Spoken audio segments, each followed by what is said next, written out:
जैसा कि इस श्रृंखला में हम ये समझने की कोशिश कर रहे थे कि कौन सी आत्माएं मृत्यु के बाद पशु रूप धारण करती हैं, कौन सी नहीं करती हैं और किस प्रकार से अलग अलग पशुओं का रूप धारण करती हैं। अब तक हम ये तो समझ ही चुके हैं कि पशुओं की और मनुष्य की ऊर्जा में फर्क है, उसकी मात्रा में फर्क है, उनकी चेतना में फर्क है। इसलिए यूं ही कोई भी मनुष्य आत्मा पशु रूप में या पशु आत्मा मनुष्य रूप में परिवर्तित नहीं हो सकती। और अगर कोई पशु आत्मा किसी अन्य भौतिक शरीर में जाती है तो वो भौतिक शरीर भी उसकी ऊर्जा से मैच करता हुआ होना चाहिए। इसीलिए अधिकतर जो पशु आत्माएं हैं वो यदि दूसरा जन्म अन्य किसी भौतिक शरीर में ले रही हैं तो वो उस प्लेनेट पे लेंगी जहां के भौतिक शरीर में उनकी ऊर्जा का मैच हो सके। और जैसा कि आप जीवात्मा जगत के नियम पुस्तक में पढ़ेंगे कि कुछ आत्माएं जो कि बैल या गधे के रूप में इस धरती पर जन्म ले रही हैं, वो तेजी से अपने कर्मों को चुकाने के लिए स्वयं जानते बूझते अपने कई कर्मों का एक साथ निपटारा करने के लिए इस तरह का जीवन धरती पर अपने लिए चुनती हैं। लेकिन जिन आत्माओं ने धरती पर गलत कार्य किए होते हैं, जो इस योग्य होती हैं कि अब उन्हें पशु शरीर मिलना चाहिए, इसके लिए एक तरह से फिर उनकी जो ऊर्जा है उसका एक तरह से रिसाइकल किया जाता है, क्योंकि वो उसी ऊर्जा के साथ फिर जानवर शरीर में नहीं जा सकती हैं। इसके लिए भी बहुत अलग अलग श्रेणियां हैं। इसके लिए कुछ आत्माओं को कम क्षतिग्रस्त आत्मा माना गया है, जिनके जो कर्म गलत है लेकिन इतने ज्यादा गलत नहीं है। कुछ को बहुत अधिक क्षतिग्रस्त आत्मा माना जाता है। और कुछ मिश्रित आत्माएं भी होती हैं। मिश्रित आत्माएं वो होती हैं जो दूसरे प्लेनेट पर अपना जीवन बिताती आई हैं, लेकिन किन्हीं कारणों से जब वो धरती पर मानव शरीर लेती हैं तो उनका जो भावनात्मक स्तर होता है वो उस श्रेणी का नहीं होता जो मनुष्यों का होता है। इन्हें मिश्रित आत्मा कहा जाता है। ये अलग प्लेनेट पर जीवन जी के आई होती है, उनका भावनात्मक स्तर अलग होता है। तो बहुत सारी ऐसी बातें होती हैं जो धरती पर जिनको हम गलत कहते हैं, उनके लिए उनके मन में कोई फीलिंग्स उत्पन्न नहीं होती। वो गलत कार्य कर देते हैं लेकिन उनको भावनात्मक तौर पे गिल्ट महसूस नहीं होता, क्योंकि वो दूसरे प्लेनेट से आई हुई हैं जहां उनके भावनात्मक स्तर बिल्कुल विपरीत रहे हैं। इस तरह के केस में उन अधिकतर आत्माएं ऐसी नहीं होती। क्योंकि जो हमारे मार्गदर्शक है वो उसी आत्मा को इस धरती पर जन्म लेने के लिए मौका देते हैं, मिश्रित आत्मा को, जो लाभकारी हो इस पृथ्वी प्लेनेट के लिए, जो उस आत्मा के लिए भी लाभकारी हो। किसी किसी केस में जब ये स्थिति उल्टी हो जाती है, आत्मा के कर्म ऐसे होते हैं कि वो बहुत गलत की श्रेणी में आते हैं, ऐसी स्थिति में मिश्रित आत्माओं को दोबारा पृथ्वी पर जन्म देने से भी रोक दिया जाता है। और फिर इस तरह की आत्माओं को दूसरे भौतिक शरीर मिलते हैं जो उन्हें इसी धरती पर मिल सकते हैं, क्योंकि वो ऑलरेडी दूसरे प्लेनेट से हैं, उनकी ऊर्जा का स्तर अलग है।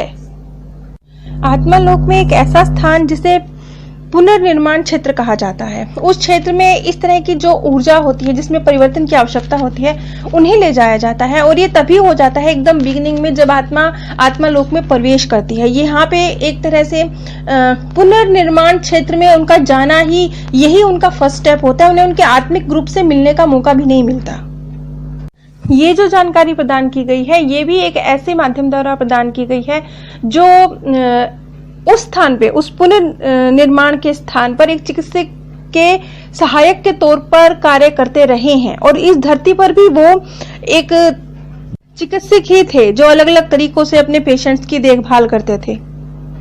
और जो आत्माएं बहुत अधिक गलत कार्य करती रही हैं, फिर उनकी ऊर्जा को एक तरह से समाप्त नहीं लेकिन इतना अधिक परिवर्तित कर दिया जाता है कि वो पूरी तरह से अपनी पहचान खो देती हैं। और ये जो चिकित्सक होते हैं, ये इस तरह की आत्माओं को जैसे मनुष्य की एक्सरे ली जाती है ना, तो वो आर पार पहचान जाते हैं कि इसके शरीर के अंदर क्या है। वो इस तरीके से आत्मा को पहचान सकने की क्षमता रखते हैं। अब एक तरह से जो इस तरीके की गलत कार्य करके ऊपर जाने वाली आत्माएं होती हैं, ये जो उनकी ऊर्जा का शुद्ध रूप जो बचा है, जो शुद्ध भावनाएं बची हैं, उन्हें और शक्तिशाली बनाने की कोशिश की जाती है। यानी समझ लीजिए जैसे कपड़े का जो टुकड़ा बिल्कुल सही है उसे और चमकदार और सुंदर बनाने की कोशिश की जाती है, क्योंकि जो टुकड़े खराब हो चुके हैं उनको फिर अलग प्रक्रिया से गुजारा जाएगा। और जो इस तरह की गलत कर्म करने वाली आत्माएं होती हैं, इनकी जो अपने मार्गदर्शक से पहली मुलाकात होती है वो बहुत बहुत बहुत क्षणिक होती है। और ये क्यों होता है? ये इसलिए होता है क्योंकि मार्गदर्शक की अपनी ऊर्जा बहुत सकारात्मक होती है। तो जब एक आम मनुष्य की मृत्यु होती है और वो अपने मार्गदर्शक के समीप जाता है तो वो बहुत ज्यादा पॉजिटिविटी को फील करता है। और कुछ आत्माएं जिन्होंने इतने गलत कर्म किए होते हैं कि मार्गदर्शक नहीं चाहते कि ये अपनी यादों को भूलें, ये अपनी यादों के साथ आत्मा लोक में जाएं, जहां फिर वो खुद चाहेंगे कि उनका पुनर्निर्माण किया जाए। इसलिए मार्गदर्शक से उनकी जो मुलाकात होती है वो अत्यधिक क्षणिक होती है। अब ये जो ऊर्जा के परिवर्तन की प्रक्रिया होती है, इसे क्या कहते हैं? इसे एक तरह से ऊर्जा का छितराना कहा जाता है। ये एक ऐसी प्रक्रिया होती है जिसमें ऊर्जा को एक तरह से दोबारा आकृति प्रदान की जाती है।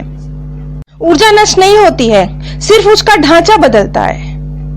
और जो उनकी ऊर्जा का एक कण होता है उसके साथ ऊर्जा के 9 कण मिलाए जाते हैं। और ये कण वो होते हैं जिनका दूषित होना लगभग असंभव होता है। समझ लीजिए उनकी मूल पहचान का एक हिस्सा रहता है, 9 हिस्से उनकी ऊर्जा परिवर्तित हो जाती है और वो इस रूप में ढल जाती है जहां वो अपनी ऊर्जा के मुताबिक कार्य कर भी रहे हैं, लेकिन वो कर्म की श्रेणी में नहीं आता, जैसे कि जानवर।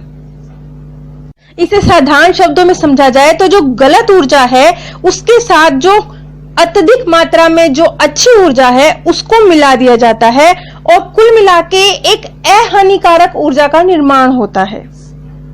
और जब ऐसा होता है तो क्योंकि रूप परिवर्तन हो गया, क्योंकि वो एक अलग भौतिक शरीर में अब उनको जाने को मिलेगा, अब वो मनुष्य शरीर में नहीं जाएंगी, तो बहुत सारे केस में वो पृथ्वी पर आती हैं और बहुत सारे केस में वो दूसरे प्लैनेट्स पर जाती हैं जहां उनके मुताबिक भौतिक शरीर उनको दिया गया है। कुल मिला के जो गलत कार्य करने वाले व्यक्ति होते हैं उनके भी भाव अलग अलग होते हैं। कहीं पर पश्चाताप का भाव है, कहीं पर दोबारा जन्म ना लेने की इच्छा है, कहीं पर जन्म लेना है लेकिन डर लग रहा है, कहीं पर जो गलत उन्होंने किया है उसका उन्हें आभास है, वो खुद उस परिस्थिति से गुजर कर कुछ बेहतरीन करना चाहते हैं। हर तरफ अलग अलग परिस्थिति है, हर आत्मा की अलग अलग स्थिति है, उस अनुरूप उसका ऊर्जा का परिवर्तन अलग है, उसके लिए फिर भौतिक शरीर अलग है। आप सभी पे परमात्म सौंदर्य, प्रेम और आनंद सदैव बरसता रहे। आप सभी दिव्य परम धाम में स्थान प्राप्त करें। आप सभी पे परमात्म सौंदर्य, प्रेम और आनंद सदैव बरसता रहे। जैसा कि इस श्रृंखला में हम ये समझने की कोशिश कर रहे थे कि कौन सी आत्माएं मृत्यु के बाद पशु रूप धारण करती हैं, कौन सी नहीं करती हैं और किस प्रकार से अलग अलग पशुओं का रूप धारण करती हैं।